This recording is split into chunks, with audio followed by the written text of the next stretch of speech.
Cartoon bells. मेरा है। नहीं मेरा है, तुम इस पर अपनी गंदी नजर मत डालो। तुम दोनों प्लीज इसको मत खाओ, ये अंडा मेरा है। अगर पैदा किया है तो उसका ध्यान भी रखना चाहिए था, अब ये सिर्फ मेरा है। एक शाम जंगल में सभी जानवर तालाब के किनारे खेल रहे थे। तभी वहाँ एक नीले रंग की बड़ी खूबसूरत चिड़िया डरी हुई हालत में आई। आप लोग में से कोई मुझे बचाएगा, मेरे पीछे बाज पड़ा है। ये सुनकर सभी जानवर और पक्षी एक दूसरे का मुंह देखने लगे और उनमें से हिरन बोला, अगर वो बाज तुम्हारी जान के पीछे पड़ा है तो तुमको भाग जाना चाहिए। यहाँ हमारे जंगल में आकर मदद मांगने से क्या फायदा। हाँ, और अगर किसी पक्षी ने तुमको अपने घोंसले में रख भी लिया तो उसकी जान को भी बाज का खतरा बना रहेगा। कोई भी पक्षी उसकी मदद करने के लिए आगे नहीं आया और जानवरों ने भी उसको वहाँ से जाने को कहा। चिड़िया बिना बहस किए वहाँ से चली गई। अगले दिन अजगर एक जगह से गुजर रहा था। तभी उसकी नजर एक अंडे पर पड़ी और वो उस तरफ चला गया। अगले ही पल मीनू चिड़िया भी अपने बच्चे चुन्नू के साथ वहाँ पहुँच गई और अंडे को देखने लगी। मीनू, अगर अंडा पैदा किया है तो उसका ध्यान रखना भी सीखो। अभी मैं इसको निगलने ही वाला था। क्या बकवास कर रहे हो, ये अंडा मेरा नहीं है, मैं तो बस इसको देखने चली आई थी। तो क्या मैं इसको खा जाऊं या तुम इसको पालना चाहोगी? मुझे क्या जरूरत पड़ी है इस लावारे संडे के चक्कर में अपना टाइम खराब करने की। खाना है तो खा जाओ। मम्मी, जिसका ये अंडा है वो चिड़िया कितना परेशान हो रही होगी, आप इसको हमारे घोंसले में ले चलिए ना। तू ज्यादा मत बोल चुन्नू, जो माँ अपने अंडे का ध्यान नहीं रख पाई, हम उसकी जिम्मेदारी क्यों संभालें?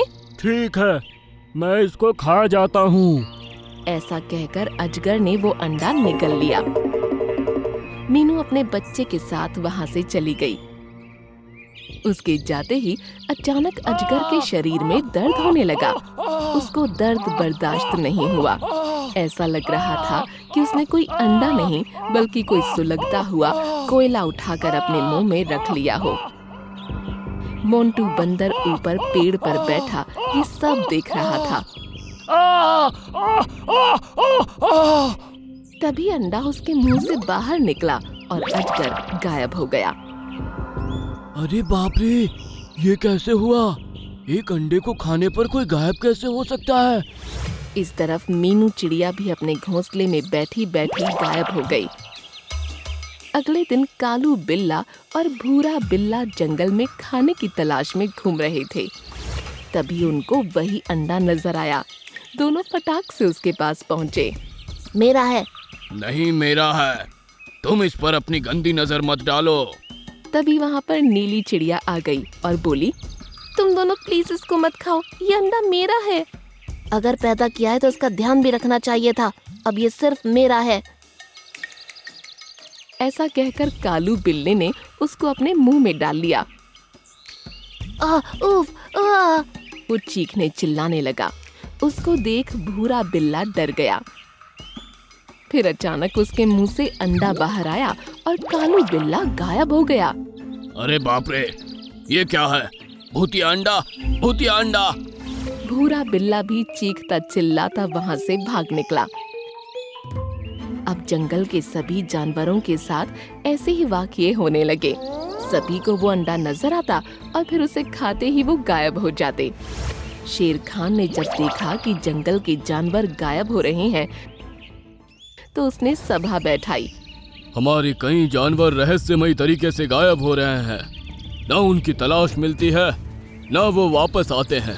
समझ नहीं आ रहा उन्हें गायब कौन कर रहा है। शेर खान, कालू बिल्ला मेरी आंखों के सामने गायब हुआ था। उसने जैसे ही वो अंडा खाया, पता नहीं कैसे उसकी तबीयत बिगड़ गई और वो अचानक से गायब हो गया। गायब हो गया? क्या मतलब है तुम्हारा? अब भूरे बिल्ले ने वो सारी कहानी कह सुनाई, जिसे सुनकर शेर खान गुस्से में आकर बोला, क्या कहा तुमने? एक मासूम चिड़िया माँ के सामने उसके अंडे पर बुरी नजर डालने पर तुमको जरा भी बुरा नहीं लगा? हम बहुत भूखे थे, ये बहुत ही गलत बात है।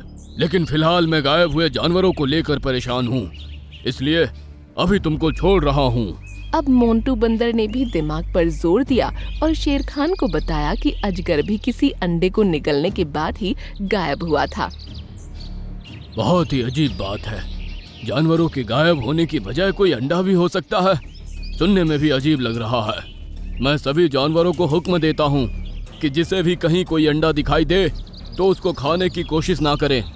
किसी दूसरे जानवर को भेजकर उसी टाइम मुझे वहाँ बुलवा लें। सभी जानवरों के दिल में अब अंडे का डर बैठ गया था। एक दिन अचानक से जंगल में शोर होने लगा। जानवरों के चीखने चिल्लाने की आवाजें जंगल में गूंजने लगीं। उनकी आवाजें सुनकर सभी जानवर इकट्ठा हुए तो उन्होंने देखा कि अब तक जितने भी जानवर गायब हुए थे वो एक जगह जमा हुए थे और उनकी गर्दन छोड़कर बाकी सारा शरीर पत्थर का बना हुआ था। उनके सामने ही वो अंडा भी रखा हुआ था, जिसे देख सभी जानवर डर गए और उन्होंने शेर खान को वहां बुलवा लिया।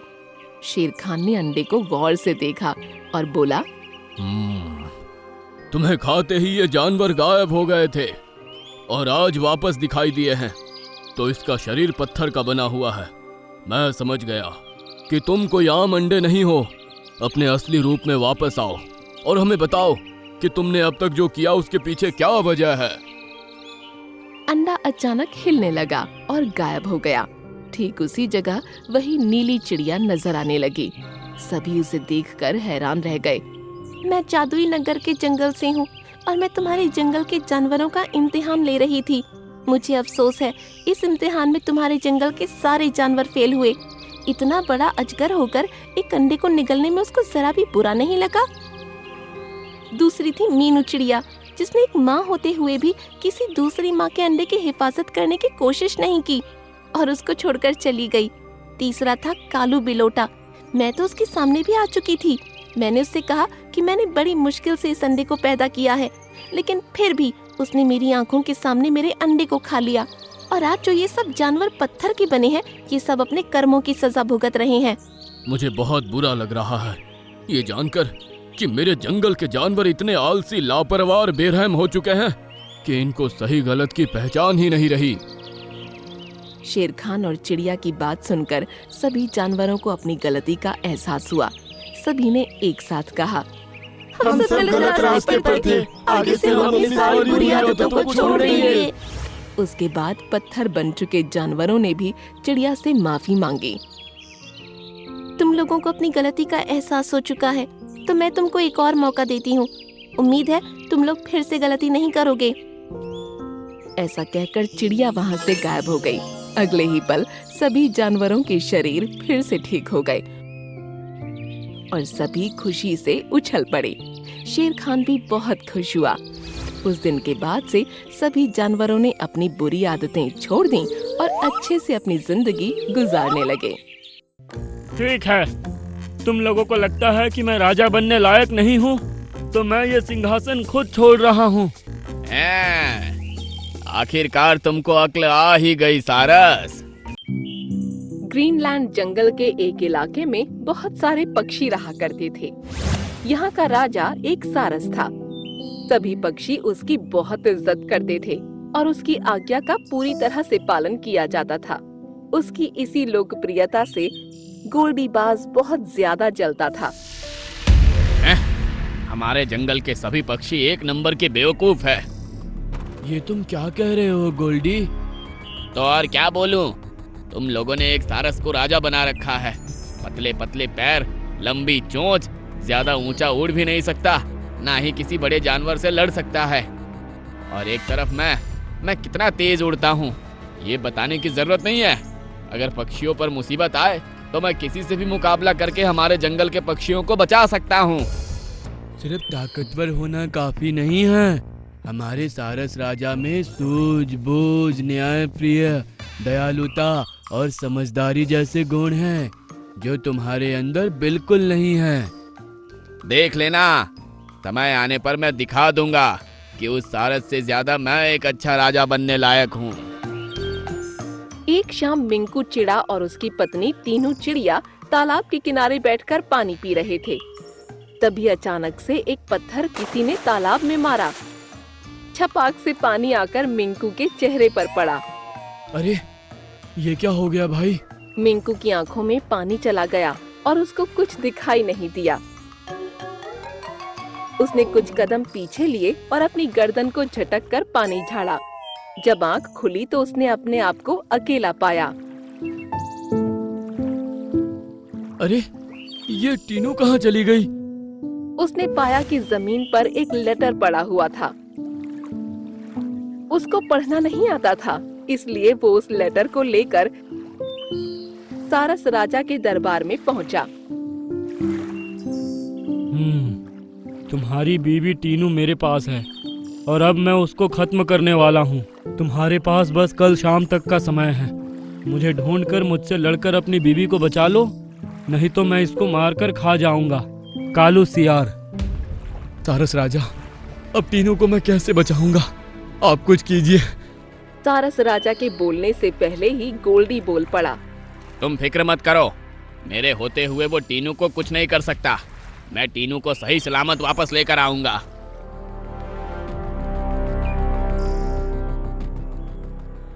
तुम कैसे पता लगाओगे कि कालू सियार कहाँ है? मैं बाज हूँ, कोई सारस नहीं। मेरी चाल भी तेज है और दिमाग भी। मैं उसे ढूंढ निकालूंगा। ये कहकर गोल्डी फिजा में उड़ गया। गोल्डी का आत्मविश्वास देखकर वाकई में हैरानी हो रही है। खैर, सभी पक्षी टीनू को ढूंढने के लिए ब्लैक वर्ल्ड जंगल में जाओ। कालू सियार वहीं रहता है। हमारे पास बस कल शाम तक का ही समय है। सभी पंछी अब टीनू को ढूंढने के लिए निकल गए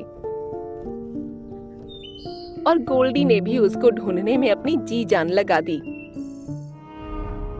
टीनू एक पिंजरे में कैद थी और उसके पास ही कालू सियार बैठा हुआ था।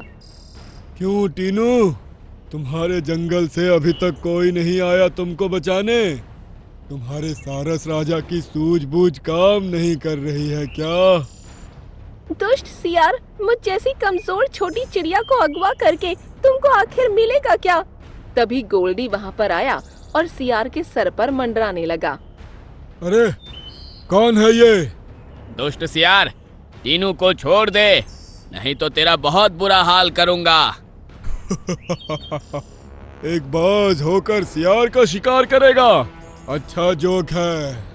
ये सुनते ही गोल्डी ने अपनी चोंच से बार बार उसके सर पर हमला किया और अपने पंजों से उसके शरीर पर कई घाव भी दे दिए।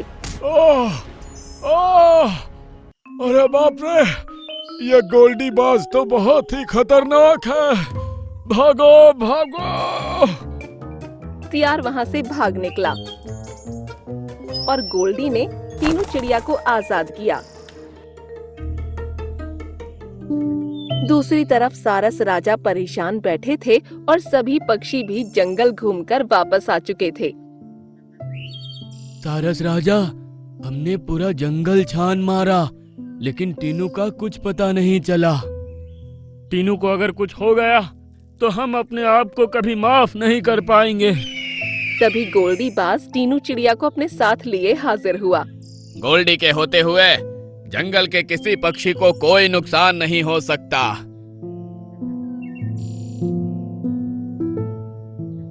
अरे टीनू, तुम ठीक हो?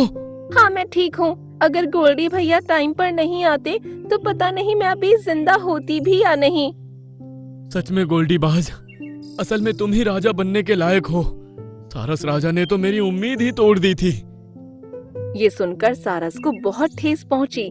बाकी सभी पंछी भी चुप रहे, जिससे सारस राजा को लगा कि ये सब भी यही सोच रहे हैं। ठीक है, तुम लोगों को लगता है कि मैं राजा बनने लायक नहीं हूँ, तो मैं ये सिंहासन खुद छोड़ रहा हूँ। ये कहकर सारस राजा सिंहासन से उठ गए और सभी पंछियों को बड़ी हैरानी हुई। आखिरकार तुमको अक्ल आ ही गई सारस।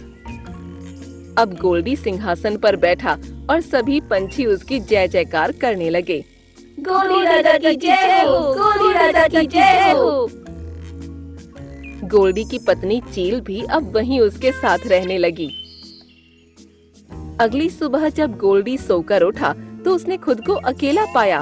अरे चील रानी कहाँ चली गई? बाज सिंहासन पर गया और उसने शोर मचाया। सभी पंछी वहां जमा हो गए। सारस ने देखा कि सिंहासन के पास एक लेटर पड़ा हुआ है। यहाँ तो एक लेटर है, मैं इसको पढ़ता हूँ। गोल्डी राजा, गोल्डी बाज, तुमने सियार को पीटकर हमारे जंगल और हमारी बिरादरी का अपमान किया है। अब हमने तुम्हारी बीबी को उठा लिया है। देखते हैं तुम हमें पीटकर इसको कैसे बचाते हो। ब्लैक वर्ल्ड के राजा महाराज सियार। ये सुनकर गोल्डी बहुत ज्यादा टेंशन में आ गया। हैं? पता नहीं मेरी पत्नी चील कहाँ होगी, कैसी होगी, मैं उसको कैसे बचाऊंगा। ये आप क्या कह रहे हैं राजा? आपने कालू सियार से लड़कर मेरी बीवी को बचाया था। आप भला अब क्यों डर रहे हैं? बहुत हुआ, बहुत हुआ। अब मुझसे ये नाटक और नहीं होगा। इस तरह चीखता हुआ वो सिंहासन से उठ गया और सभी पंछी उसकी इस हरकत से हैरान रह गए। हैं? आप ऐसे क्यों चिल्ला रहे हैं बाज राजा? मुझे राजा मत बोलो, मैं इस सिंहासन के लायक नहीं हूँ। कालू सियार मेरा दोस्त है। मैंने उससे कहा था कि अगर वो ऐसा नाटक करे और मुझे राजा बनने में मदद करे तो मैं राजा बनने के बाद उसके लिए रोजाना खाने का इंतजाम किया करूँगा। इसलिए कालू सियार ने मेरे कहने पर ही टीनू को अगवा किया था और झूठी मार खाई थी। लेकिन ये बात अब महाराज सियार को पता चली तो उन्होंने मुझसे लड़ने के लिए सच में मेरी पत्नी को उठा लिया। ये सुनकर सभी पंछी गुस्से से उसको घूरने लगे। तुम्हारे साथ ऐसा ही होना चाहिए था। अब जाओ महाराज सियार से लड़ने, मारो उसको और बचा लो अपनी पत्नी को। हाँ, इसके साथ ऐसा ही होना चाहिए था। इसने पूरे जंगल के पक्षियों को बेवकूफ बनाया है। डरो मत गोल्डी, अब मैं इस जंगल का राजा तो नहीं हूँ, लेकिन मैं तुम्हारी मदद जरूर करूँगा। आओ मेरे साथ। अब सारस गोल्डी के साथ ब्लैक वर्ल्ड जंगल पहुंचा। चील रस्सी से बंधी थी और उसके पास ही महाराज सियार बैठे हुए थे। ओहो, तो तुम आ गए गोल्डी। अब बचा लो अपनी बीवी को। देखते हैं तुम हमें कैसे पीटते हो। महाराज सियार, कालू सियार आपके राजा होने से जलता है। वो आपके जंगल का नाम गंदा करना चाहता था, इसलिए उसने गोल्डी से झूठ मूठ की मार खाई ताकि जंगल की बदनामी हो और आप इसी तरह गुस्से में आकर कोई गलत काम करें। मैं उस कालू सियार को जिंदा नहीं छोड़ूंगा। महाराज सियार कालू सियार को ढूंढने निकल गया। सारस राजा ने अपनी चोंच से चील के पैर की रस्सी खोली और उसको लेकर अपने जंगल वापस आ गए। सारस राजा, आप हमें माफ कर दीजिए और फिर से राज्य संभालिए। ये सुनकर सारस फिर से सिंहासन पर विराजमान हुआ और गोल्डी बाज भी अब उसका सम्मान करने लगा।